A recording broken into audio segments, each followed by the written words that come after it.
రాజకీయాలు అనగానే కొన్ని పథకాలు అని నినాదాలని జెప్పేసి ఇట్లా ముందుకొచ్చేస్తూ ఉంటారు రాజకీయ నాయకులు.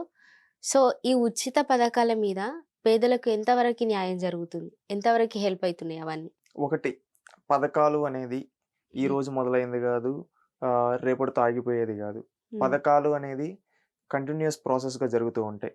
సంక్షేమం అనేది పేదరిక నిర్మూలనకనేది ముఖ్యం. ఇంపార్టెంట్. కానీ అది ఎంతవరకు ఉండాలి? ఏ స్థాయిలో ఉండాలి? అది ఏ విధంగా ఇవ్వాలి అనే దానిపైన మనం మాట్లాడుకున్నట్లయితే, ఇప్పుడు మనం జూస్తూ ఉంటాం. సంక్షేమం అనేది రూ. 2 కిలో బియ్యం ఒకప్పుడు ఎన్టీ రామారావు గారు ఇచ్చారని జెప్పి. ఆ రోజుటి నుంచి ఈ రోజుటి వరకు చూసుకుంటే అది ఒక పెద్ద ఇప్పటికి గూడా చెప్పుకుంటూ ఉంటారు. ఎన్టీ రామారావు గారు రూ. 2 కానీ ఈరోజు రూపాయికి గూడా ఇస్తూ ఉన్నారు బియ్యం. అంటే ఈ విధంగా చెప్పుకుంటూ పోతే సంక్షేమం అనేది ఎప్పటినుంచో దేశంలో అనేక రాష్ట్ర ప్రభుత్వాలు, కేంద్ర ప్రభుత్వం గూడా ఇస్తూ ఉంటుంది. కానీ ఇది ఇచ్చే దాంట్లో మనం కొన్ని రూల్స్ అండ్ రెగ్యులేషన్స్ అనేది కొన్ని నియమాలు పెట్టుకుంటే బావుంటుంది.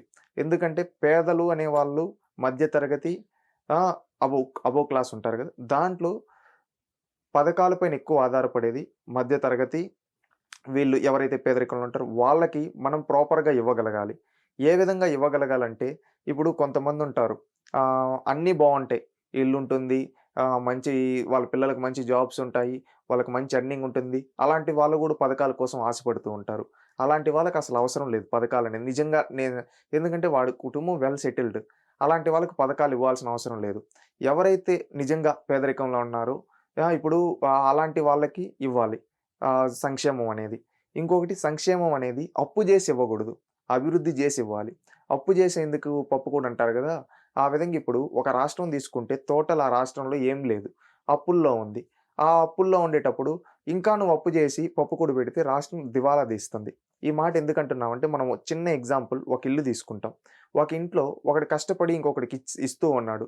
ఇస్తూ ఉండేటప్పుడు వాడు పైకొస్తాడు. అంటే వీడు కష్టపడుతున్నాడు. వీడు కష్టపడిన దాంట్లో కొంచెం వాళ్ళకిస్తూ ఉన్నాడు. వాడు దాన్ని తీసుకొని వాడు బాగుపడతాడు. వాడి జీవితాన్ని వాడు మెరుగుపరుచుకుంటాడు. అదే ఆహ్, ఒకడతను అప్పులున్నాడు. అప్పులు చేస్తూ తింటూ ఉన్నాడు. ఒకరోజు రోజు రోజుకి అప్పులు పెరుగుతూ ఉన్నాయి. ఒక స్థాయికొచ్చిన తర్వాత ఆ అప్పులన్నీ పెరిగిపోయి దివాలా తీస్తారు.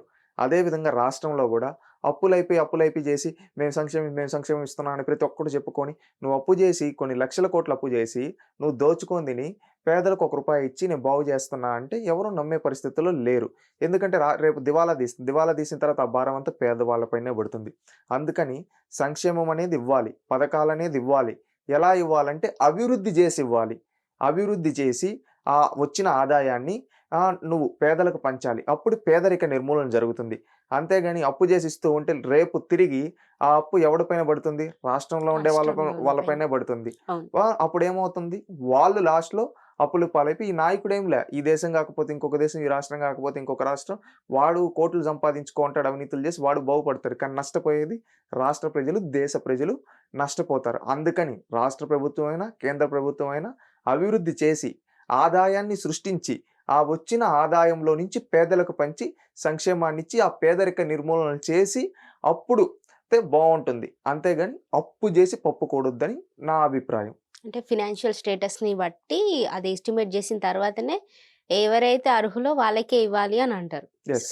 సో ఇప్పుడు అనాలిసిస్ జేయట్లేదా అండి? అంటే సంక్షేమ పథకాలు ఏవైతే ఇస్తున్నారో అవి అర్హులైన వాళ్ళకి గాకుండా అందరికి సమానంగా ఇచ్చేస్తున్నారా? అర్హులైన వాళ్ళకి గూడా అందటం లేదు కొన్ని విధాలుగా. దీంట్లో మనం డెప్త్‌గా ఎళ్తే హ్మ్. అర్హులైన వాళ్ళకి గూడా ఏదో ఒక కారణాలు జూపిచ్చి కట్ జేస్తూ ఉన్నారు. ఓకే. కొంతమందికి అర్హులు కాని అవసరం లేని వాళ్ళకి గూడా ఇస్తూ ఉన్నారు. అంటే ఇక్కడ ప్రాపర్‌గా జరగటం లేదు. ఈ మాట ఎందుకంటూ ఉన్నామంటే, ఈరోజు కరెంట్ ఛార్జీ రేట్లు పెంచేది ప్రభుత్వం. ఆ! ఓకే. ఈరోజు ఇంత కరెంట్ ఛార్జీ వచ్చిందని వాళ్ళకి సంక్షేమ పథకాలు కట్ జేస్తారు. అదే ఎవడో ఒక ఇంట్లోనే 2, 3 మీటర్లు పెట్టి ఈ విధంగా పెట్టుంటాడు. 1 మీటర్ ఇటు, ఇటు మీటర్ ఇటు ఉంటాయి. అప్పుడు వాడికి ఈ విధంగా వస్తున్నాయి. అప్పుడు వాడు సంక్షేమం అందుకుంటూ ఉన్నాడు. అన్నీ ఉండేవాళ్ళు గూడా. నాకు తెలిసిన వాళ్ళే ఆంధ్రప్రదేశ్ రాష్ట్రంలో అన్నీ ఉండి, అన్ని వసతులుండి వాళ్ళ పిల్లలు వెల్ సెటిల్డ్ అయ్యండి పింఛన్ కోసం కొట్టుకున్న వాళ్ళు గూడా ఉన్నారు. ఓకే. అదే విధంగా ఏమీ లేక పిల్లలకి ఫీజు రీయింబర్స్‌మెంట్‌లు రాక, వాళ్ళకి భూమి లేక, వాళ్ళు చేసుకునే పనులు లేక ఉండి ఉండిన వాళ్ళు గూడా ఉన్నారు. ఈ విధంగా జరుగుతూ ఉంది. అది ప్రభుత్వాలనేది వైఫల్యం చెందుతూ ఉన్నాయి. విఫలమవుతూ ఉన్నాయి. దాన్ని కరెక్ట్‌గా అనాలిసిస్ చేసి ఎవరికివ్వాలి, ఎవరికివ్వకూడదు అనేది క్లారిటీగా ఒక ప్రాపర్ స్ట్రక్చర్‌లో వెళ్తే అప్పుడు బావుంటుంది. అదేవిధంగా అభివృద్ధి అనేది గూడా ఆహ్, చేయాలి. ఆ అభివృద్ధి చేసిన దాంట్లో నుంచి వచ్చిన డబ్బుల్ని పేదలకు పంచాలి.